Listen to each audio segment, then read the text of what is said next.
pertumbuhan ekonomi sesuai dengan surat daripada Bappenas. Jadi artinya pertumbuhan ekonomi yang diasumsikan di dalam proses RPPK ini pun juga menggunakan tentunya apa yang diinginkan Bappenas, yaitu 6 sampai dengan 7% ya. Jadi sudah seperti itu. Cuman memang di kita itu kan titik beratnya adalah lebih banyak kepada ketahanan energi selain juga tingkat emisi atau penurunan emisi. Nah, oleh karena itu terjadilah baurannya di mana pada tahun 2060 itu adalah 30 adalah fosil, 70 adalah apa namanya EBT. Dan ini sudah pada saat itu ya, FGD sudah dilakukan 3 kali dengan DPR, dan DPR Komisi 7 ya khususnya ya, karena memang ini di bidang energi gitu ya. Di Komisi 7 inilah yang namanya yang lebih reasonable katanya, lebih reasonable. Jadi masih mengaksep tentunya fosil karena kita juga pertumbuhan daripada EBT-nya itu terus terang apa namanya tidak signifikan atau tidak, percepatannya tidak luar biasa, dan akan terjadi percepatan yang luar biasa itu sekitar tahun 2035. Jadi sekarang ini ibarat kata adalah masih dalam posisi menciptakan regulasi, menciptakan apa namanya environment, menciptakan awareness, menciptakan semua. Ya, jadi dalam persiapan itu tentunya nanti akan terjadi kurva yang signifikan naiknya itu setelah after passing out gitu ya. Passing out di 2030 itu sudah mulai, dan nanti mulai nanjaklah itu EBT. Dan di 2035 pun itu sudah sesuai juga dengan kemarin Bappenas pada saat mengejar pertumbuhan ekonomi, memang harus dikonsumsi energinya itu harus besar. Sehingga di 2035 itu terjadi puncak emisi, dan dari sisi energi ya, puncak emisi, dan kemudian mulai 2035 turun emisinya secara signifikan. Nah, dari hasil proyeksi energi primer ini yang sudah dilakukan dan sudah disampaikan, dan ini tentunya sudah juga melibatkan daerah ya, daerah, akademisi, asosiasi, kemudian juga apa namanya badan usaha BUMN dan badan usaha tentunya energi. Ini sudah melalui proses yang panjang sejak tahun 2022 ya, sejak tahun 2022, dan akhirnya sebetulnya ditemukanlah permodelan yang semacam ini dengan komposisi 70 di tahun 2060 itu 70% EBT dan 30% fosil. Dan ini tentunya basisnya tentunya ketahanan energi ya Pak ya. Jadi tidak semata-mata tingkat emisi yang diutamakan, tetapi juga sebagai pertimbangan adalah ketahanan energi. Jadi masih penggunaan batu bara, penggunaan ini tentunya dengan menggunakan batu bara with CCS, gas dengan with CCS, oil juga dengan CCS, kayak gitu sih ya. Saya kira seperti itu. Dan ini di dalam permodelannya, arti asumsinya adalah kita menggunakan teknologi itu sehingga angka yang diikat di dalam tingkat emisi di tahun 2060 itu sesuai dengan rekonsiliasi dengan Kementerian Kehutanan untuk energi adalah 129 juta CO2. Dan ini sudah juga dikonfirmasikan kepada LHK terkait dengan bauran ini gitu ya. Dan kelihatannya bauran ini sudah diaksep ya, sudah diaksep, dan ini ditunggu betul. Waktu itu Pak Bu Menterinya pada saat sidang anggota, Bu Menteri menunggu betul RPPKN supaya jadi pada periode DPR sekarang atau pemerintahan sekarang gitu. Karena apa? Ini untuk nanti mengusulkan sebagai basis daripada regulasi ya, artinya ada PP gitu ya khusus mengenai penurunan emisi gitu ya, dengan bauran dari setiap sektor, sektor transportasi, rumah tangga, kemudian sektor apa namanya industri, dan juga komersial. Saya kira ini yang sudah beberapa kali sesungguhnya dibahas, dan memang ini sudah dikomunikasikan sebetulnya Pak waktu itu dengan konsultannya Bapak gitu ya, terus konsultannya ya Pak Izi waktu ya, Pak Izi, tapi ya memang waktu itu ya jadi jalan sendiri-sendiri. Ini yang menjadi perbedaan. Nah, menurut hemat saya gitu ya, terhadap kami ini, menurut hemat kami ini untuk daerah. Jadi memang kalau dengan SEB itu kan berarti menjadi sesuatu yang apa namanya mengikat gitu untuk bisa mencapai sesuai dengan RPJPN. Nah, sementara dari daerah sendiri ada beberapa Recording in daerah yang progress. di dalamnya itu adalah tidak memiliki kecukupan EBT gitu ya. Tetapi kalau di dalam kajian yang dilakukan oleh kami itu sudah disesuaikan dengan potensi EBT di daerah gitu ya, di daerah masing-masing.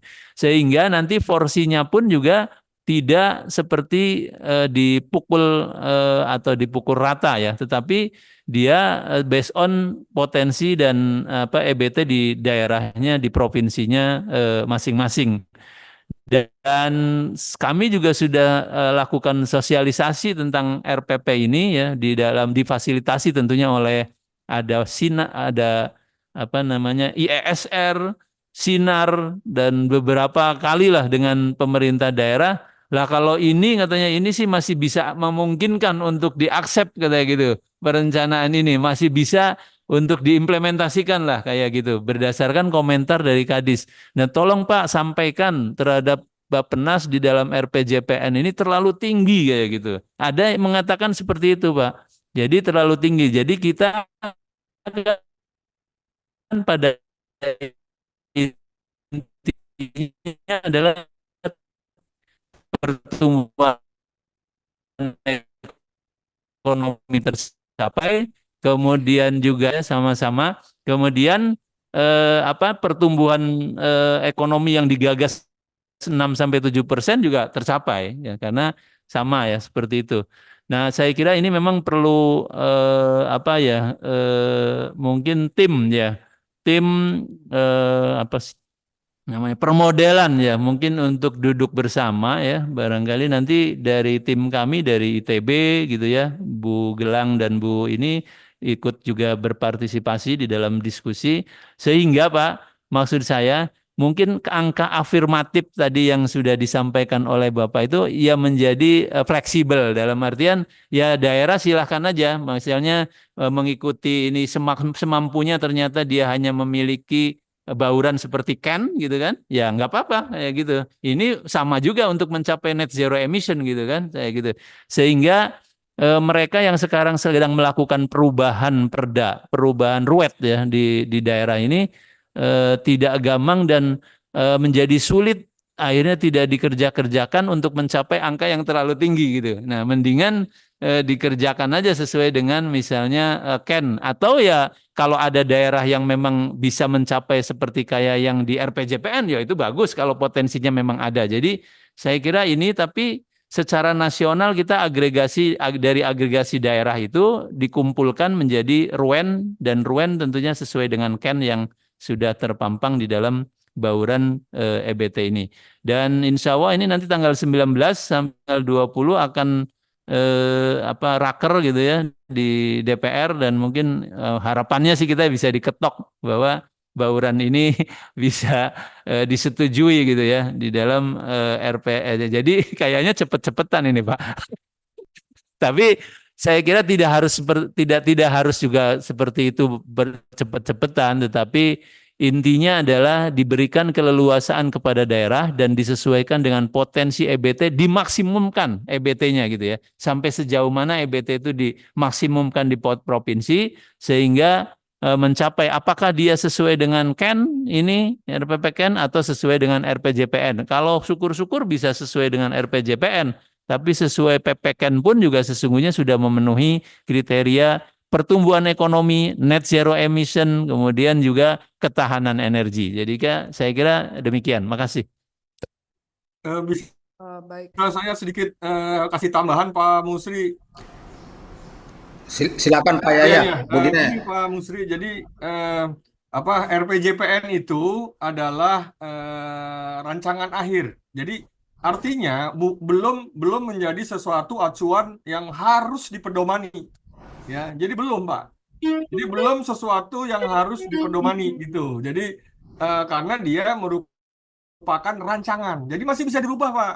namun sesuai dengan birokrasi terkait dengan apa yang sudah dijalankan oleh kami di Bappenas, karena pada saat proses di DPR itu nggak ada anggota Balik dan DPD yang mempertanyakan angka ya yang 70% itu Pak, yang sudah ada di DIM daftar inventarisasi itu nggak pernah dipertanyakan 70% di DPR gitu. Jadi ini mungkin nanti kan ini kan proses masih berjalan gitu.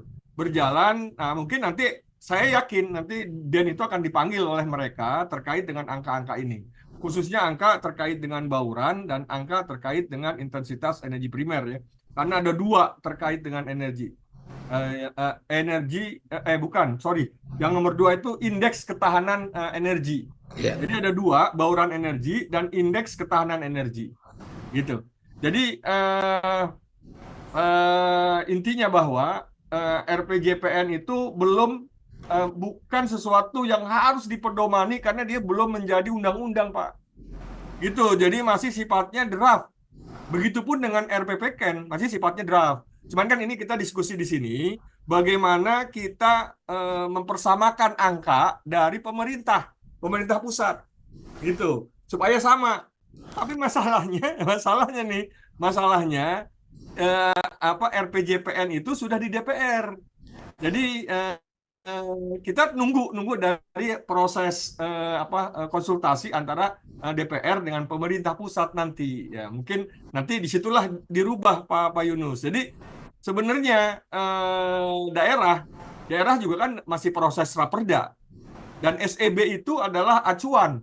Jadi bukan sesuatu yang harus dipedomani ya, karena dia juga bukan undang-undang. Setuju Pak Yayat. Ya, Setuju. gitu Pak Musri. Jadi Ya, ini jangan salah persepsi bahwa kita apakah harus mengacu RPJPN atau harus mengacu KEN.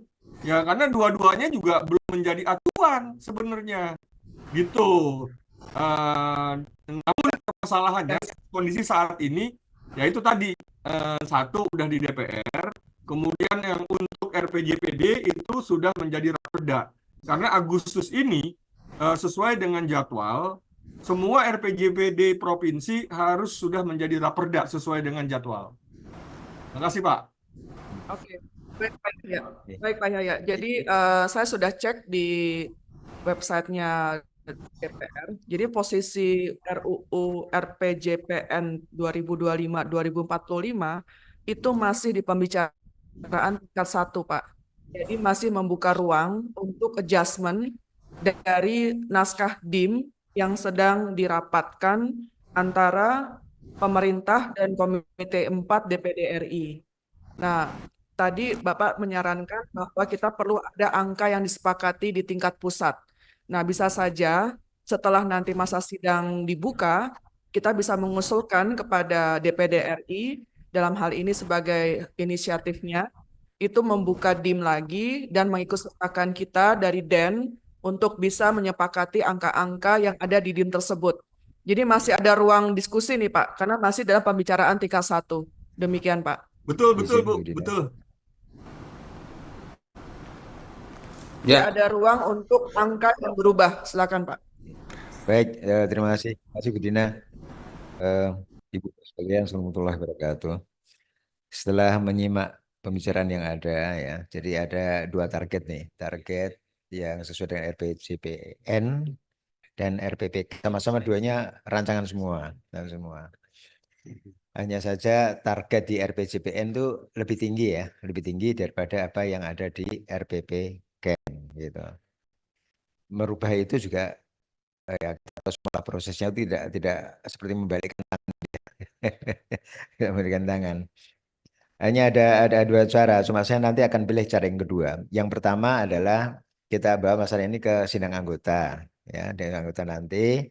Kalau nanti keputusan adalah ya nanti presiden aja yang menentukan dengan SP. Tapi ini nggak bagus ya, nggak bagus karena sebagai organ di pemerintah kok sepertinya tidak satu gitu ya, tidak satu. Tapi yang kedua, saya usul yang kedua yang saya usul Linknya dimatiin. komputernya. Udah mati. Yang kedua yang saya usulkan adalah kalau target RPJPN itu tinggi, sementara yang dari RPPKN itu di bawahnya, maka biar aja daerah tetap aja dengan SEB, ya SEB, tapi dia pakai dua skenario. High skenario mengacu pada RPJPN, low skenario ikuti KEN.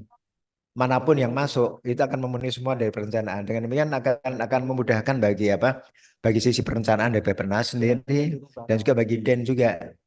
Jadi minimal kalau target ruwetnya itu mencapai yang low skenario, oh berarti targetnya DEN terpenuhi. RPPK-nya tidak. Andai kita bisa mencapai target dari sesuai dengan RPJPN, maka itu bagus. Bagi DEN juga bagus, bagi daerah bisa memenuhi SEB tadi.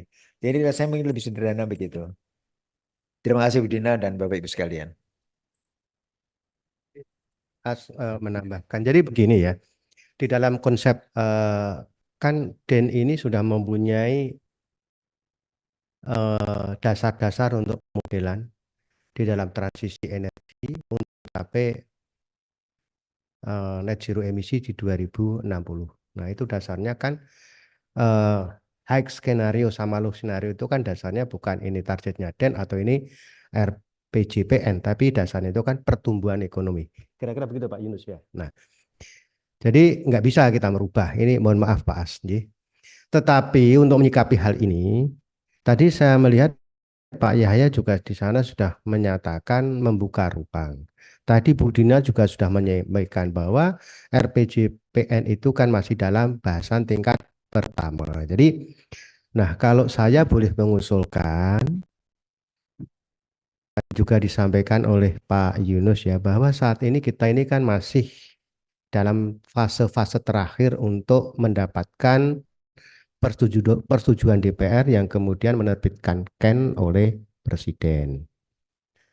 Nah, menurut saya begini, saya usulkan. Jadi setelah KEN itu nanti terbit secara resmi, nah monggo kita duduk bersama lagi dengan Bappenas dan Kementerian Dalam Negeri untuk memformulasikan lagi capaian-capaian energi untuk tiap-tiap daerah yang sekarang ini juga sedang dalam bahasan di DPR berkaitan dengan rencana jangka panjang. Nah, nanti di situ kita sampaikan KEN itu begini. Nah, RJPN-nya seperti apa? Karena kan di dalam menyusun target-target energi itu kan kita tidak hanya plugging data ya, tapi kita juga memverifikasi. Jadi tadi misalnya Maluku ini EBT-nya seperti apa sih? Kan begitu. Kebutuhan energinya berapa, potensi EBT-nya berapa, rencananya bagaimana. Nah, kalau kemudian kita bilang Maluku itu harusnya EBT-nya 90%, lah datanya mana kan gitu. Jadi we are talking based on the data gitu. Maksud saya itu aja. Jadi insya Allah kalau tadi Pak Yahya juga sudah membuka ruang, kita juga bisa mendiskusikannya berdasarkan KEN yang sudah direvisi ini. Saya pikir tidak akan ada ini lagi ya, polemik lagi, dan insya Allah di sana akan ada titik temu. Saya kira begitu Bu Dina. Terima kasih. Assalamualaikum. Waalaikumsalam. Berarti kita hendakkan dulu nih Pak ya, ada usulan, mungkin bisa dicatat dalam kesimpulan rapat bahwa kita perlu memanfaatkan proses yang masih di pembahasan tahap 1 ini. Kita minta kepada DPR mungkin menghadirkan DEN gitu ya. Dan juga, tapi sebelum itu kita perlu ada kesepakatan juga di tingkat pusat mengenai tadi target-target itu apakah perlu ada adjustment atau biarkan saja dulu sesuai tadi usulannya Pak As, angka-angka itu bisa seperti dinamis gitu ya Pak ya, menyesuaikan situasinya karena sifatnya kan baru rencana seperti itu. Baik, apakah ada tambahan lagi mungkin dari Enggak Bu, jadi gini, maksud saya itu begini kan. Sekarang daerah seperti kemarin Jawa Timur kan menyampaikan, kita ini kok tiba-tiba dari Bappenas begini, kan begitu ya, kan terlalu tinggi gitu lah. itu yang perlu diselaraskan setelah Ken kita terbit. Kenapa? Yang saya khawatirkan kan daerah-daerah ini misalnya nanti baurannya, target bauran tidak tercapai sebagaimana yang ditetapkan dalam rencana jangka panjang oleh Bappenas atau Mendagri, tidak tercapai kan mereka dapat dikatakan rapotnya misalnya agak memerah kan begitu. Lah itu kan kinerja. Jadi itulah yang saya maksud. Oke, kita kalau udah disusun itu kan bisa kita gunakan sebagai basis. Nah, monggo kita diskusikan supaya daerah bisa mengikutinya dengan nyaman dan target-target pembangunan yang ditetapkan oleh pemerintah itu juga bisa berjalan sebagaimana ketahanan energi di masing-masing daerah gitu loh. Kira-kira begitu. Terima kasih. Izin Bu Dina. Halo. Ya, lanjut Pak, lanjut. Silakan Pak. Ya, Assalamualaikum warahmatullahi wabarakatuh. Ya, tadi menyahuti pembicara sebelumnya itu. Jadi juga dari apa yang disampaikan oleh Pak Yahya tadi, saya pikir sudah cukup jelas. Tapi yang pasti begini, ini sebenarnya masalah kita sekarang tidak kepada RPP KEN ataupun kepada RPJPM, PN, RPJMN ataupun itu. Tapi karena itu semuanya masih RPP seperti tadi disampaikan Pak Yahya. Masalah kita adalah kepada SEB. Jadi daerah-daerah ini adalah soal SEB. Di dalam SEB itu memang daerah membuat bingung adalah terkait dengan target bauran yang muncul dalam SEB. Daerah dari segi landasan hukum tadi juga Pak Yahya sudah memberikan suatu menggarisbawahi bahwa SEB ini tentu kedudukannya lebih rendah daripada RUEN, karena RUEN itu sudah menjadi sudah menjadi aturan yang sudah mempunyai dasar hukum. Nah, dasar daripada penyusunan RUET itu kan mengacu kepada RUEN dan juga RUET sebelumnya. Nah, jadi saya pikir tidak usah daerah menjadi bingung, mengaculah kepada pedoman atau kepada aturan-aturan dasar yang masih yang legal, artinya yang sudah dapat dijadikan acuan, baik itu yang acuannya baik itu PP maupun itu Perpres. Ya, jadi tidak perlu SCB itu himbauan aja, anggap sebagai himbauan, namanya juga surat edaran bersama. Kalau kemudian daerah seperti disampaikan oleh Pak Yunus ataupun Pak Yahya tadi itu mampu mencapai seperti target-target di dalam SCB itu, alhamdulillah. Tapi kalau misalnya tidak, maka mengacu kepada potensi yang apa adanya di daerah. Nah, itu yang pertama bagi kawan-kawan di daerah. Nah, kemudian terkait dengan materi SCB itu, ini saya hanya komentari, bukan kritik, tapi saya sekedar komentari, mohon maaf Pak ya. Saya coba menelaah dari sebahagian provinsi yang ada di dalam target bauran yang dicantumkan di dalam itu memang agak aneh, karena memang ada target bauran yang melampaui daripada potensi daerah tersebut. Nah, memang sih tidak disebutkan di situ per jenis energi, termasuk di situ energi nuklir misalnya. Termasuk kalau misalnya setiap provinsi yang tidak cukup dibolehkan langsung segera membangun power plant dari nuklir, ada uang ya, ada investor dan negara juga sudah membolehkan, mungkin bisa. Tapi kalau tidak mungkin. Secara potensial sangat tidak mungkin. Jadi kalaupun misalnya seluruh potensi energi terbarukan di daerah tersebut dieksploitasi, sayangnya memang ini yang membuat menyusun ini memang kita tidak ketemu. Kalau ketemu mungkin kita bisa diskusi. Saya sudah hitung, saya sendiri pribadi saya hitung, saya coba lihat provinsi tertentu dari mana sumbernya, kecuali pertumbuhan energi mereka artinya konstan, dalam pengertian tidak ada perubahan, hanya begitu saja. Nah, kalau artinya kebutuhan energi tidak bertambah, ya mungkin dengan volume yang ada sekarang tinggal mengganti yang ada, mungkin bisa. Tapi kalau itu bertumbuh, kebutuhan energinya bertumbuh, lalu kemudian persentasenya seperti itu impossible. Jadi oleh karena itu kawan-kawan di pemerintah daerah, di dinas, menurut saya lakukanlah sesuai dengan potensi yang ada, dimaksimalkan. Jangan tidak dimaksimalkan, karena kita tidak maksimalkan namanya tidak ada usaha kita. Dimaksimalkan. Kalau target secara nasional 70% saya tidak terlalu mempersoalkan. Pertama itu karena perencanaan. Yang kedua itu bisa tercapai Kalau ada fulus, ada uang, dan ada kebijakan, bisa tercapai, Pak. Siapa bilang tiap setiap bisa? Tapi secara nasional. Tapi kalau terkait target secara bauran per provinsi, ya itu memang harus dilihat potensi daerah. Nah, tapi kalau nasional silakan. Makanya di sini ada Kementerian Keuangan. Siapa tahu kita mendapatkan rezeki negara tiba-tiba membangun power plant nuklir yang besar di Jawa dan masyarakat setuju dibangun, diteruskan proyek di Muria dengan sekian ratus giga. Nah, mungkin tidak ada masalah. Jadi saya pikir 2045 dengan itu bisa tercapai. Ya, saya pikir itu saja komentar saya. Jadi kita tidak perlu daerah biar tetap dia mengacu kepada RUN saja sesuai dengan pedoman. Baik, Pak. Baik, Pak. Oke, berikutnya kami persilahkan kepada perwakilan Kementerian Keuangan. Tadi ada Bu Diah. Silakan disampaikan Bu Diah pandangannya.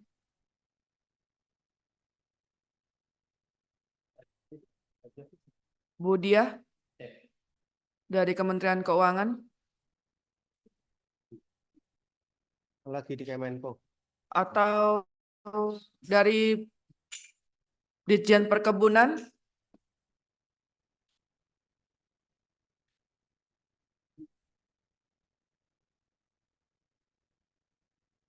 Bisa dicek apakah ada di Zoom? Ibu Diah dari Kementerian Keuangan.